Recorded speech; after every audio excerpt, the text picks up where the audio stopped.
Good. So the question, Richard, was what made you first want to start training horses? Oh, I don't know. I was an ex-jockey. I left school very early at 15. Realistically speaking, uneducated, nothing else to do, so it's a route to go, you know. Can you remember the first horse that you trained?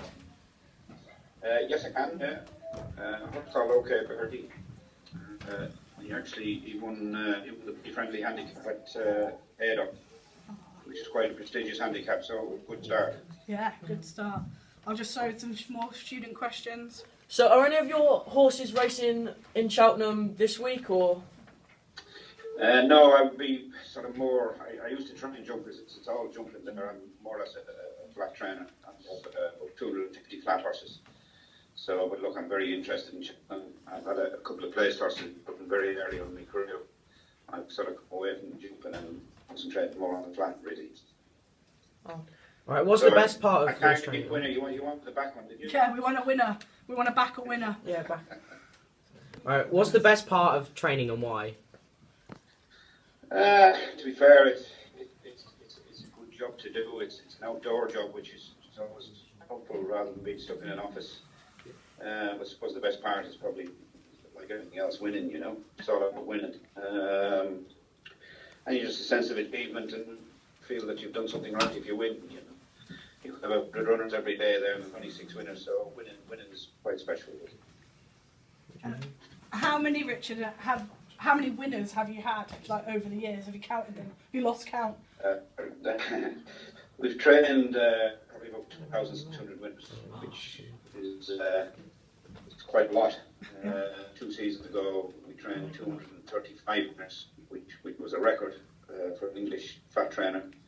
So we do train a lot of winners, but maybe the quality is probably what more we need. So the Group 1 winners, which are top grade winners, we could do with more of them.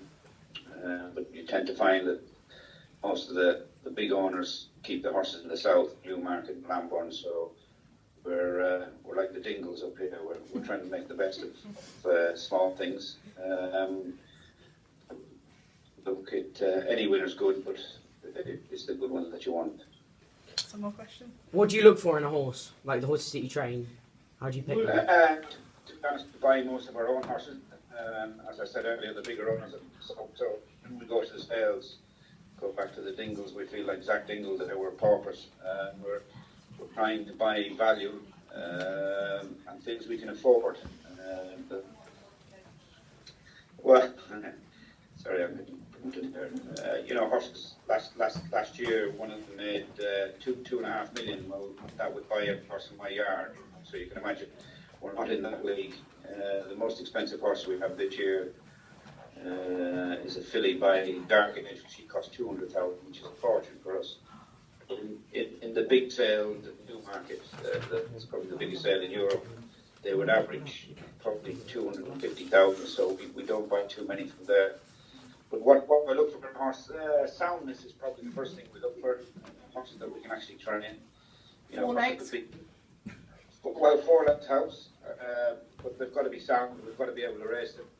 I do go to the big sales and I see a lot of horses making a lot of money that I wouldn't have personally, because they probably wouldn't take the training, and it proves that way. But a lot of people will buy a pedigree, will buy an individual because that's what I can afford, and because I can trip in and race. So if you can't race them, they definitely won't win. But that's what we look for. What happens to the racehorses, Richard, after they've kind of retired? Well, we sort of rehome them. You can imagine racehorses are a little bit like Ferraris.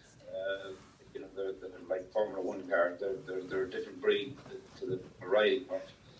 But we do rehome. I think in the last 10 years we've rehomed 91 of them. Some of them are going to be eventers, show jumpers, sort of happy hackers, and they do a bit of pony racing and all sorts of things.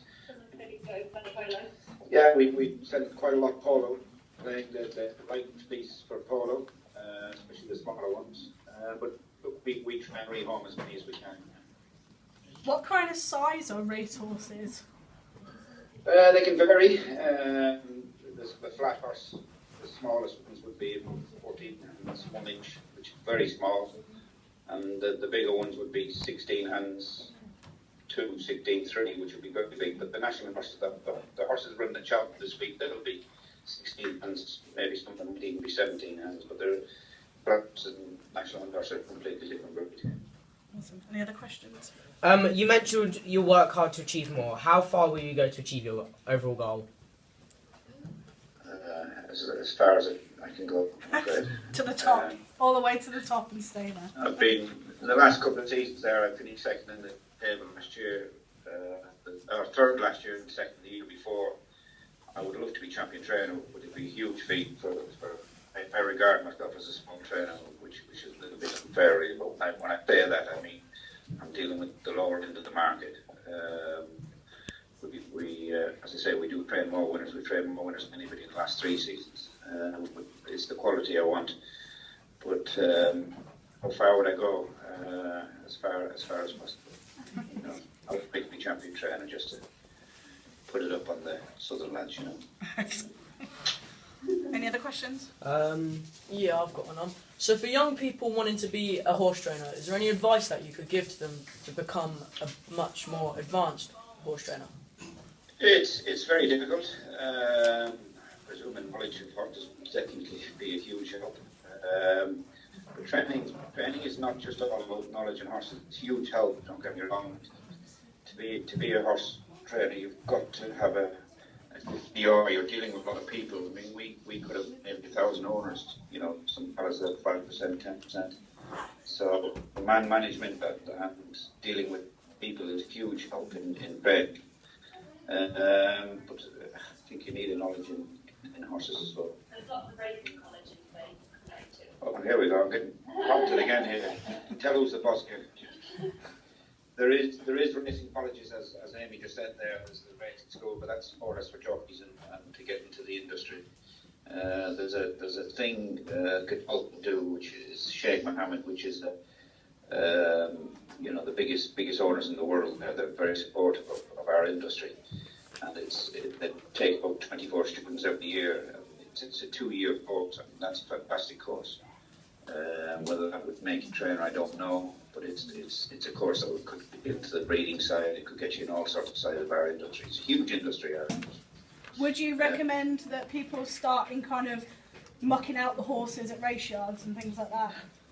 I do think in any business, whether it's racing or anything, you've got to start at the bottom, and it's the grassroots. If you need to start at the grassroots to get your knowledge of the animals and work from there, it's a tough industry. It's not for the faint-hearted. We've got to get up early in the morning. I'm up at 5:30 every morning. It's a habit, and you know, days I work 16-hour days now. You know, I'm always busy. You know, which is great. Yeah. Richard, thank you so much for taking your time today out of your 16-hour day to speak to us. So, and we really appreciate it. So, a kind of big thank you from the students. Thank you. Thank you. Cheers. Well done, enjoy it.